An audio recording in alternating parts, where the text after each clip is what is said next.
Le centre de compétences pour le syndrome de Marfan et les syndromes apparentés du CHU de Dijon existe maintenant depuis 10 ans,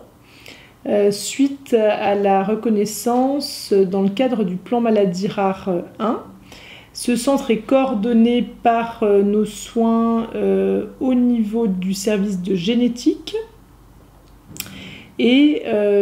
notre activité au sein de ce centre de compétences comporte le trépied habituel de diagnostic et coordination des soins, de formation et de recherche. Sur le plan pratique, si on veut prendre un rendez-vous au sein du centre de compétences, on peut appeler à la consultation de génétique.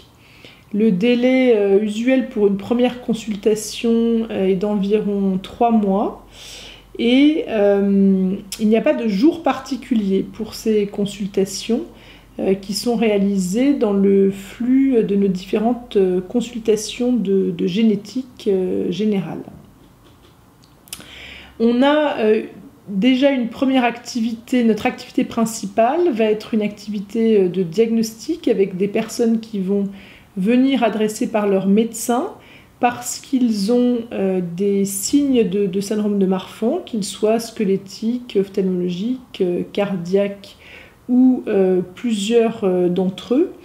Et on va effectivement porter un diagnostic clinique ou au contraire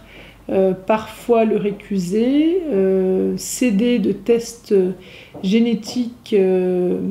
pour confirmer le diagnostic, également pour toute la dimension de conseil génétique familial et d'orientation de la prise en charge. Lorsque le diagnostic est confirmé, de façon clinique ou biologique, on va après avoir un rôle de coordination de la prise en charge des personnes atteintes. Et cette prise en charge, cette coordination va être réalisée par les médecins qui suivaient déjà le patient ou bien dans le cadre à l'avenir de consultations pluridisciplinaires que l'on est en train de monter avec nos collègues cardiologues, ophtalmologues, orthopédistes, rhumatologues et autres spécialités si besoin. Ces consultations pourront effectivement comprendre également notre psychologue ou assistante sociale lorsque cela sera nécessaire. Au sein de ce centre, la file active de personnes présentant un syndrome de Marfan est d'environ 150 patients,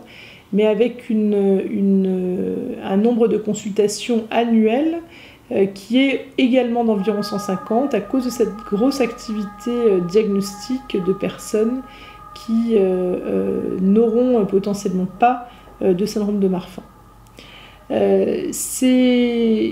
Le nombre de consultations pour évaluation diagnostique a beaucoup augmenté au fur et à mesure de ces différentes années,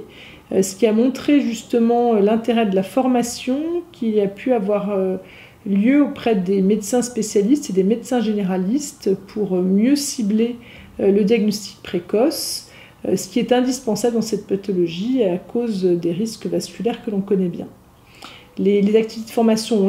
sont également réalisées avec l'association Marfan. Et puis toute cette activité de recherche également qui est un intérêt particulier pour le centre.